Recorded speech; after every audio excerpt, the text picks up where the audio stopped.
Le mange-merde de Haute-Provence Info. Il est osseux, con et moche, il n'a rien dans les poches. A-t-il seulement des couilles?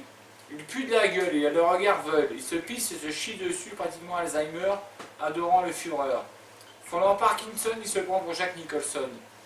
Il écrit dans une feuille de chou qui n'intéresse même pas les fous. Il est fringué comme un sac, pire que les flics de la BAC. A-t-il le bac? Il doit picoler une multitude de packs pour être aussi bête et stupide. Depuis toujours, dès le premier jour, il me déteste, affubé de son horrible veste. Il est coiffé d'une ridicule casquette, dans le genre Jacouille. Il doit avoir une toute petite étiquette n'ayant plus d'érection depuis la première élection de François Mitterrand. C'était un tel pauvre type avec ses tristes livres qu'aucune femme ne veut de lui, même pas la nuit avec un sac sur la tête.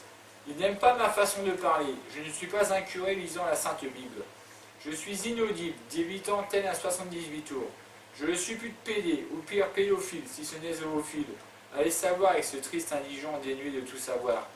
Je ne connais pas sa vie, je la pense vide et sordide, comme le miséreux HLM où il se terre au fin fond de la terre. On le voit au bistrot, sirotant un verre, fumant une clope, cette misérable salope. Il est jaloux comme un fou de mon intelligence, de ma classe, de mon charme, de ma beauté. Est-il un sinistre violeur, jouant du dégoût et de la peur qu'il inspire aux femmes sans défense? Se fait-il enfoncer des phallus dans son sidaïque anus, dilaté par une perpétuelle chiasse? Il a sa place dans un four. Faut-il le passer par les armes pour être définitivement débarrassé de cette malencontreuse vengeance? Sa notoriété journalistique, de pathétique hystérique, ne dépasse pas Manosque. Pratique-t-il la boxe? Je lui colorerais volontiers un bon taquet à cette grosse merde. Je n'ai rien à perdre, il n'est même pas bon à reconnaître mon talent. Je n'ai pas peur des baumettes ni des tapettes. Mais je me trouve vulgaire. S'est-il vu avec sa triste dégaine, non pas la John Wayne, plutôt un travesti donnant son cul à l'opéra rue Cubano?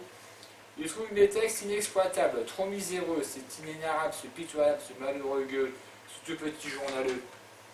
Se prostitue-t-il comme une bille à marier une quille pour payer son taudis?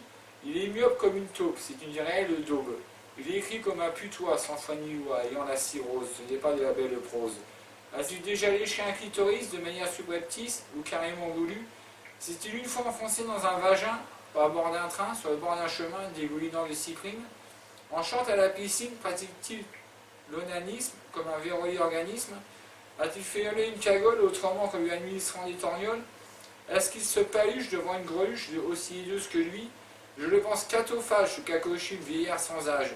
A-t-il fait le service militaire, cet immonde grabataire? Vous l'avez tous reconnu, ce gros focus, le soi-disant journaliste, le fasciste de Haute-Provence Info.